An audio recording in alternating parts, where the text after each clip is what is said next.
بسم اللہ الرحمن الرحیم۔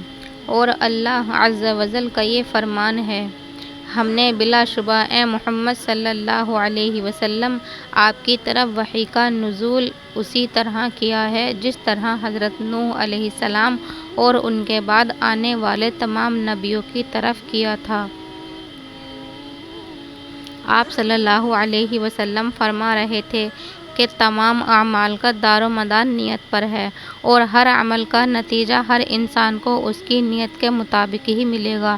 پس جن کی ہجرت ترک وطن دولت دنیا حاصل کرنے کے لیے ہو یا کسی عورت سے شادی کی غرض سے ہو، پس اس کی ہجرت انہی چیزوں کے لیے ہوگی جن کے حاصل کرنے کی نیت سے اس نے ہجرت کی ہے۔